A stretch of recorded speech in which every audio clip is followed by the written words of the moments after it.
சீனு மாமா, நம்ம வீட்டு ரிமோட் கண்ட்ரோல் எடு.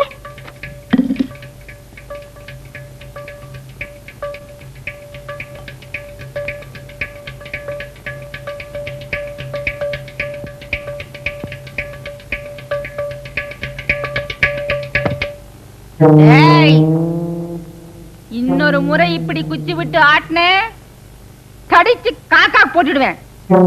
ஜாக்கிரதை.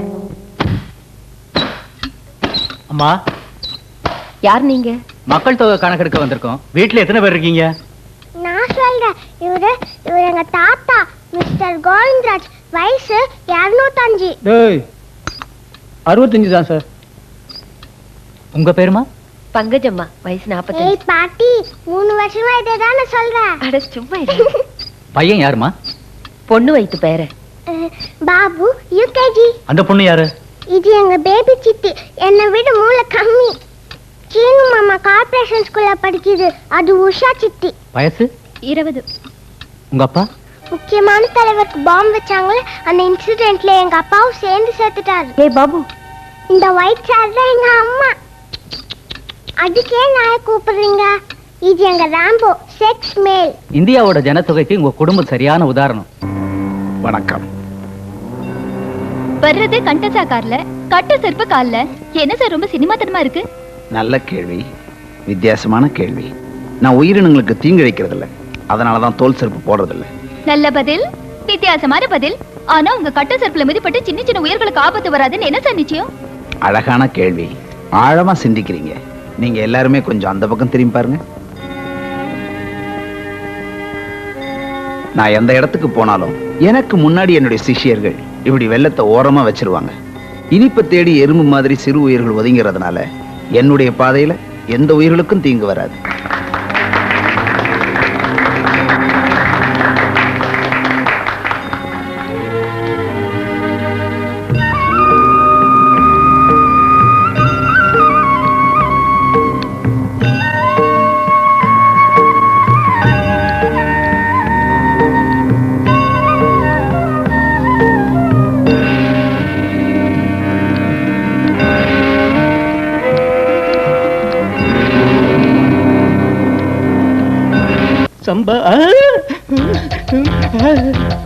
தலைவா, இது என்ன கீதைக்குள்ள துப்பாக்கி? இதனோட தத்துவம் என்னன்னு எனக்கு புரியலையே. உனக்கு கீதைக்குள்ள இருக்கிற துப்பாக்கி தான்டா தெரியும். ஆனா துப்பாக்கிக்குள்ள இருக்கிற கீதை எனக்கு தான் தெரியும். அது சொல்ற உபதேசத்தால தீராத பிரச்சனையே கிடையாது.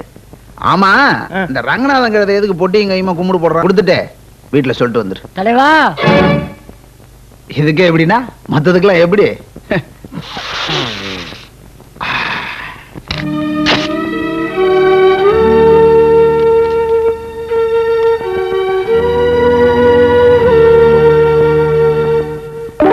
ஐயோ ஐயோ ஐயோ, வயித்து வலிக்குதே. என்னையா வயித்து வலி நெஞ்சு பிடிச்சிருக்கீங்க? வயிறு இங்கதான் இருக்கு, இங்கதான் வலிக்குது. நெஞ்சு தாங்களே. ஐயோ, மருந்து மாத்திரை போகுது. மாத்திரை இல்லையா, சாப்பாடு. சாப்பாடா? பரவாயில்ல, அதுவும் இருக்குங்களே. ஹாஸ்பிடல்ல பசிய படிச்ச டாக்டர் யாருமே இல்லையா? ஐயோ அம்மா, ஐயோ தாங்க முடியலையே. ஐயோ என்ன கலாட்டா? கலாட்டா பண்ணனா? நான் கலாட்டா பண்ணல, என் வயிறு தான் கலாட்டா பண்ணுது. தாங்க முடியல டாக்டர். இதுலதான் மருந்து மாத்திரை இருக்கா? அதுல பணம் தான் இருக்கு. ஐயோ, அதான் ரொம்ப இதமா இருக்கு. இப்படி இருந்துட்டு சிஸ்டர், முதல்ல இந்த ஆளை கொண்டு போய் அட்மிட் பண்ணுங்க. ஐயோ ஐயோ, நான் அல்சர்ல துடிக்கிறேனே, கவனிக்க மாட்டேங்கிறீங்களே. ஐயோ அம்மா, ஐயோ அப்பா. பேசாம சும்மா படியா. பேசாம படுத்தா பசி போயிடுமா? சும்மா இருமா. ஐயோ தாங்க முடியலையே, பசிக்குதே. ஐயோ, ஊராம் புள்ளைய ஊட்டி வளர்த்தா தான் புள்ள தானா வளரும்னு சொல்லுவாங்க. அதனால ஆளாளு கொஞ்சம் கொஞ்சம் முழுசா பிரெட் கொடுங்களேன்.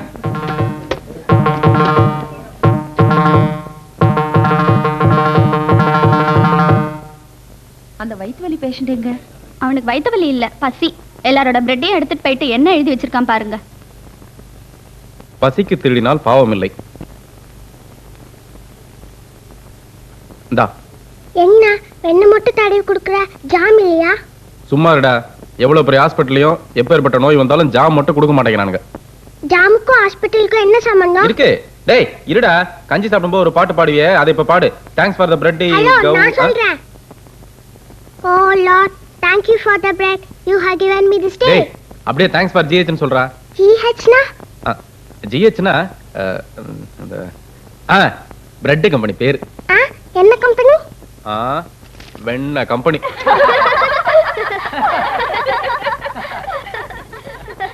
அம்மா நாளைக்கு அம்மாவுக்கு திவசம்.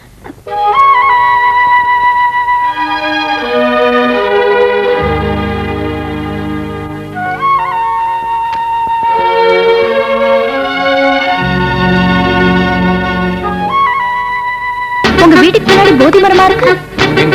இல்ல திடீர்னு ஞானம் வந்துருச்சேன்னு கேட்டேன். டபுள்ஸ் அடிக்கலாமா? பயப்படாதீங்க, போன வாரம் தான் கத்துக்கிட்டேன். பூச்சி படமா உட்காருங்க. நிறுத்துங்க. ஏன் எல்ஐசி இங்க இருக்கு, நீங்க எங்க போறீங்க? எடுத்தோடனே எல்ஐசில ஏறிட முடியுமா? ஸ்டெப் பை ஸ்டெப்பா தான் ஏறணும். ஃபர்ஸ்ட் மெடிக்கல் செக்அப், அதுக்கப்புறம் எல்ஐசி. ஃபீலிங் விடாம வாங்க. அப்ப எனக்கு வேண்டி வந்தா எடா மூர்த்தி என்ன திருட மாதிரி முடிக்கிற? அவர்கிட்ட க்ளோஸ் ஆயிட்டா மரியாதையே க்ளோஸ். சார் மெடிக்கல் ஃபிட்னஸ் தானே, எழுத ஆரம்பிச்சிட்டானே. இவனுக்கு ஒரு 45 வயசு இருந்தா பரவாயில்ல. அக்கு வேற ஆணு வேற பிச்சு பிச்சு பார்த்து போடலாம். இவன் தடிமாடு மாதிரி தான் இருக்கான். என்ன திருத்தன்னு முடிச்சுட்டு அந்த மெஷின் மேல ஏறு நெல்லு நசிக்கிறாத. ஏடா எருமை 75 கிலோவா? 75க்கும் 76க்கு நடுவுல சார். நடுவுல ஏடா பாக்குறேன், நம்பர் கரெக்டா இல்லையா அது சொல்லு.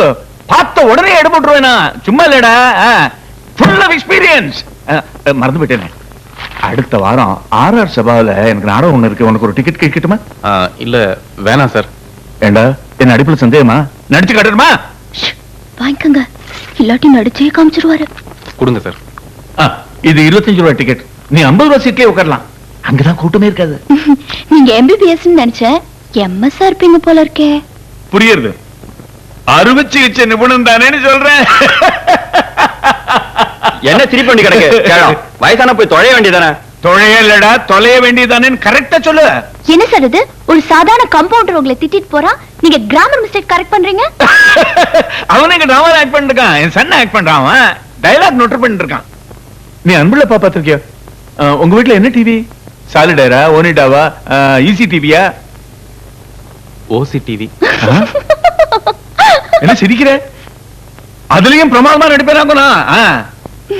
என்ன ஜோக் அடிச்ச மாதிரி உட்கார்ந்து போடா போடா, அந்த ஸ்டாண்ட்ல போய் நில்ற போடா. ஜோக் அடிக்கிறது ஹைட் இருந்தா பராது, மூளை வேணும். பைலவனா? Correct sir. ஹைட்டும் வெயிட்டும் சரியா இருந்தா சைட்டும் சரியா இருக்கும்னு அர்த்தம். கரெக்ட்.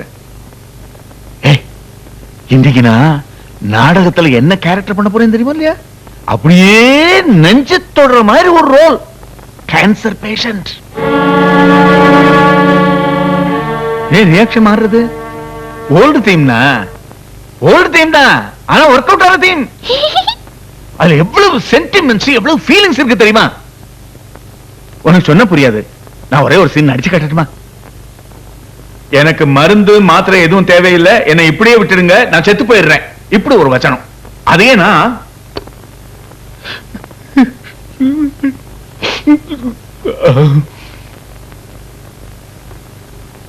எப்படி?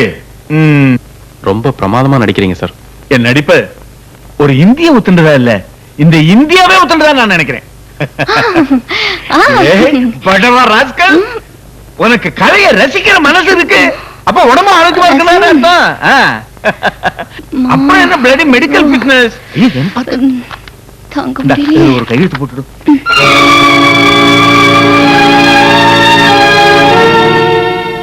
நாங்க எல்ஐசில இருந்து வந்திருக்கோம். மூர்த்தியோட மறைவுக்கு எல்லாரும் அனுதாபம் மட்டும் தான் தெரிவிச்சிருப்பாங்க, ஆனா நாங்க பரிகாரத்தோட வந்திருக்கோம். வாங்கிக்கங்க.